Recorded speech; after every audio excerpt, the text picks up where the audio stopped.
Iran युद्ध का round 2 शुरू हो गया। ईरान और इजरायल दोनों ने एक दूसरे पर मिसाइल ड्रोन से जमकर हमले कर दिए हैं। हैरानी की बात तो यह है कि ट्रंप के लाख इनकार करने पर भी नेतन्याहू ने ईरान के दर्जनों ठिकानों पर हमला करवाया।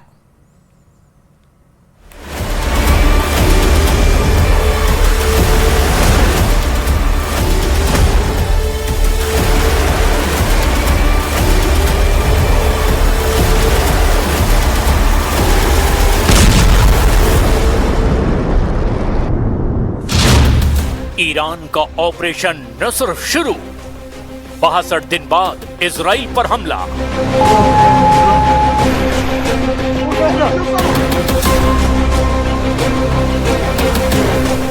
ईरान युद्ध के 100 दिन बाद एक बार फिर से भीषण जंग ईरान इजराइल के बीच शुरू हो चुकी है। ईरान ने जिस तरह से इजराइल पर दनादन बैलिस्टिक मिसाइलें दागकर बेरूत हमलों का बदला लिया है, उससे नेतन्याहू पूरी तरह से बौखला गए हैं।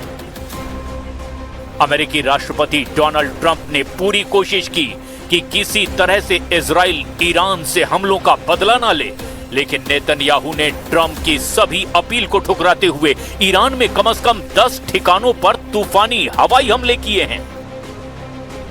इजराइल ने तेहरान, तबरीज, करज और ईरान के परमाणु ठिकाने एस्फान पर जो हमले किए, उससे भारी तबाही हुई है। इधर ईरान ने ऑपरेशन नसर यानी कि विजय के तहत इजराइल पर 11 से ज्यादा बैलिस्टिक मिसाइल और जेट पावर ड्रोन से हमला किया है। 8 अप्रैल 2026 को हुए 60 दिन के सीज फायर के 62 दिन बाद ईरान और इजराइल के बीच भीषण जंग दोबारा शुरू हो चुकी है।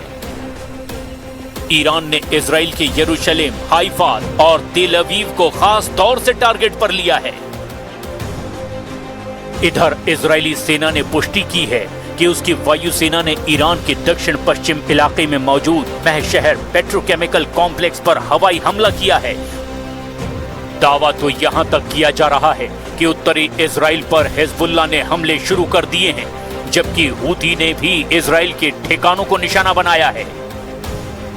हालात तेजी से खराब होते जा रहे हैं और दावा किया जा रहा है कि अमेरिकन सेंट्रल कमांड को आदेश दे दिया गया है कि वो हमले के लिए पूरी तरह से तैयार रहे। यानी अब हालात तेजी से बदलते जा रहे हैं, लेकिन हम शुरुआत कर रहे हैं ईरान के उन हमलों से जिसने इजराइल को मजबूर कर दिया है कि वो ईरान के हमलों पर जबरदस्त पलटवार करे। ऑपरेशन नसर से बेरूत का बदला। 62 दिन बाद इजराइल पर हमला। इजराइल पर देर रात से ईरान और यमन की तरफ से हमले किए जा रहे हैं।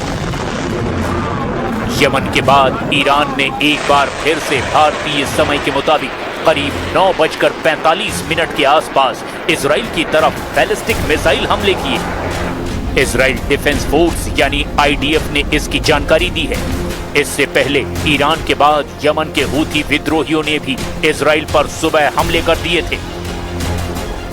इजराइल डिफेंस फोर्स ने कहा कि 8 जून को तड़के यमन से इजराइल की तरफ दागी गई एक मिसाइल को रोक दिया गया। ताजा हमलों को देख करके आईडीएफ ने कहा कि खतरे को रोकने के लिए काम किया जा रहा है। पिछले कुछ मिनटों में ही होम फ्रंट कमांड ने मोबाइल फोन पर अलर्ट करना शुरू कर दिया है। लोगों से अगले निर्देश तक बंकरों में ही रहने को कहा गया है। इससे पहले इजरायली शहरों गुश्तैन इलाके, शेफिला और लाचिश में सायरन बजने की आवाजें सुनाई दी। ईरान युद्ध का राउंड 2 उस वक्त शुरू हुआ जब लेबनान की राजधानी बेरूत में इजराइल ने हिजबुल्लाह के ठिकानों पर हमले किए और उसके बाद ईरान ने पलटवार करते हुए इजराइल में बैलिस्टिक मिसाइल से हमला कर दिया। ईरान के हमले के बाद इजराइल ने भी ईरान में कई जगह हमले किए। ईरान की तरफ से दावा किया गया है कि उसने लेबनान में हिजबुल्लाह पर हुए हमलों का बदला लेना शुरू कर दिया है और इस वक्त ईरान बेरूत हमलों का बदला लेने के लिए इजराइल के खिलाफ ऑपरेशन नसर यानी ऑपरेशन विजय चला रहा है। अब आप ये जान लीजिए कि ईरान ने इजराइल में कहां-कहां हमले किए हैं।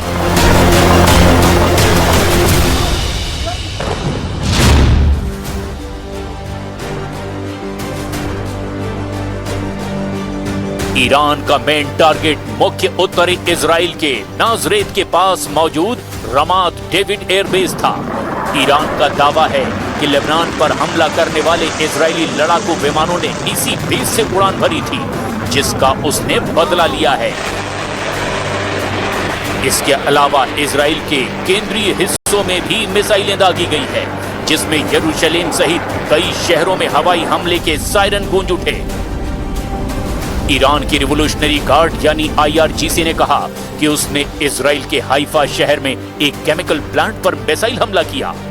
ईरान का कहना है कि यह कार्रवाई उसके पेट्रोकेमिकल प्लांट पर हुए कथित इजरायली हमले के जवाब में की गई।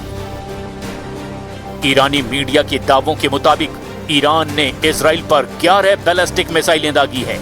अमेरिका में इजरायली राजदूत ये लाइटर ने 11 मिसाइलों की पुष्टि की है। इजराइल के एयर डिफेंस सिस्टम एरो 3 और आयरन डोम ने ज्यादातर ईरानी मिसाइलों को हवा में ही इंटरसेप्ट कर लिया। इजरायली सेना के मुताबिक कोई बड़ा बुनियादी ढांचा नष्ट नहीं हुआ और न ही किसी नागरिक की मौत की खबर है। इजराइल पर हुए ईरानी हमलों को IRGC ने सिर्फ एक वार्निंग शॉट यानी चेतावनी बताया है और कहा है कि अगर इजराइल ने दोबारा हिमाकत की तो अमेरिकी और इजरायली ठिकानों पर इससे भी बड़ा हमला होगा। इधर हूथी विद्रोहियों ने इजराइल के जाफा और तेल अवीव क्षेत्र को निशाना बनाकर कई मिसाइलें दागी। हूथी का दावा है कि उन्होंने इजराइल के बेहद संवेदनशील सैन्य ठिकानों पर सटीक निशाना लगाया। इजरायली सेनाओं और मीडिया रिपोर्ट्स के मुताबिक यमन की तरफ से आ रही मिसाइलों को इजराइल के एयर डिफेंस सिस्टम ने हवा में ही इंटरसेप्ट कर दिया।